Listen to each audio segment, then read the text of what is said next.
Hi everybody, I'm Nick Shale and I'm here at Worldcon, and as a business tips for creatives, there's not a better place than to come to a convention that surrounds sci-fi and commerce. So I'm here with Randy, and you are a game developer. That's right. Right? Can you tell me a little bit, just real quick, on how you got into that field?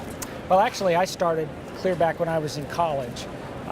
I got together with 3 other guys when we heard about play-by-mail games, and we decided that we wanted to develop our own. And so I actually created the game and designed it in my basement of all places. Nice. And then got together with the guys. There was one guy was a journalism major, the other guy was a computer programmer, another guy was a psychologist, and then there's me. I was a history major. And so we developed this game that was a science fiction game. And we developed this as a multiplayer game, and it turned out to be about 300 players per game. Okay. And we wanted it to be a computer game, and so our programmer actually developed one of the first databases out there to actually work with a 300-player game. Wow. And so you would batch load and process the turns, the player orders, and then print those back out on a believe it or not, a dot matrix tractor feed printer. I remember those. Yeah, we bought an IBM PC in 1981 that was, I think it cost us about $10,000, but and we had to get some help for that. For sure. College students were pretty poor, but in any case, what we did was we had a 10 meg hard drive. 10 megs, man. Yeah, You'll never fill that up. Yeah, exactly. Right? That's exactly what we thought. And when we went for a 20 meg Bernoulli box, I think it was. I mean, we were in heaven then, you know. But it was a unique game, and so we worked at night. We actually rented an office from another group, and we actually would operate the office at night and do our development, and then the daytime they'd run the office. And so we kind of did that for about a year, and then eventually got our own office and began to take off with this. So something I'm hearing you say though is you started off with almost a dream team. You had a psychologist. How is this game going to factor into how people feel about the game? You have developers, you have writers, you have a history person, so you know how important that is. So not everybody gets to start with such a dream team just to start off. But then I also hear you saying that you kind of worked your job before, and then this was kind of your side passion project. Right. At what point did you realize this could be a professional thing? This could drive some income. Well, I don't know I'm not sure when we decided that we were going to actually take it full time, but that was the goal from the beginning, was to go ahead and bring it full time. Our problem was that we were more creatives than we were business people, and so we were so wrapped up in creating the game that we didn't really work too much on the business side of it at first.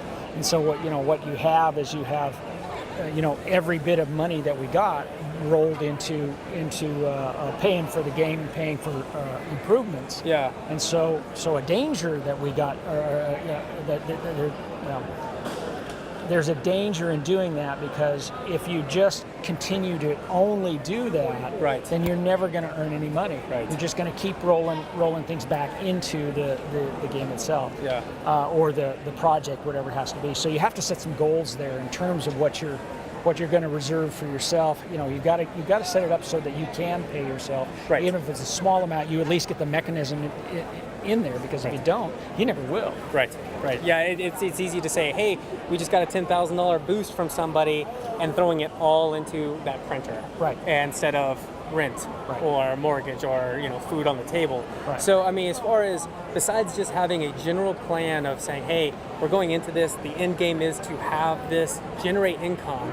Besides that general advice, do you have any one just little nugget that you can give to people saying, hey, if you're starting this, put this in your brain right now? Well, I think that one of the most important things you can do is actually set up a decent accounting system and a budget, and actually go ahead and build yourself a type of business plan, but it's your own working plan, not necessarily one that you're gonna give out to some investor, but rather an operational plan to actually say, okay, this is how we're going to do it.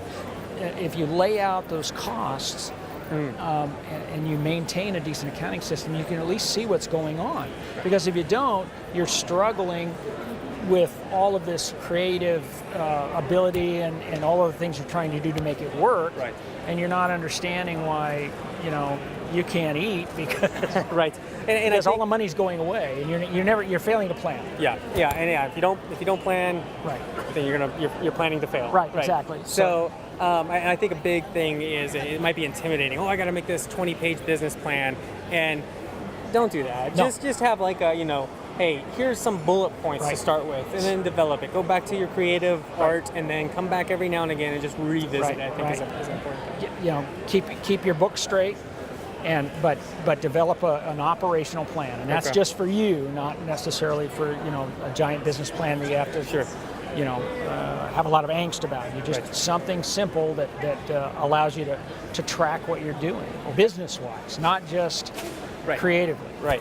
Okay, so I got 2 other questions just to finish up here. One, what's a myth about being a freelancer or an artist or a professional artist? What's one of the myths you think is out there? Oh gosh, I don't know.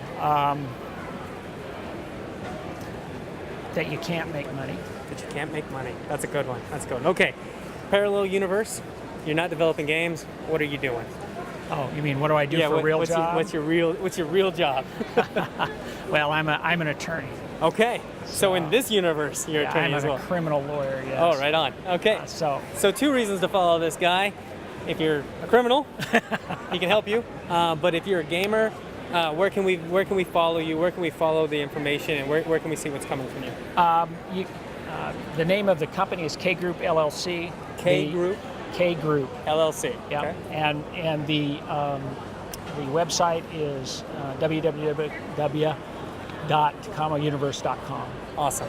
Okay. For sci-fi fans, authors, gamers alike, it's going to be quite a place to visit. So check them out. Thanks, and we'll see you all in the next episode. Thanks very much. Thanks. Awesome.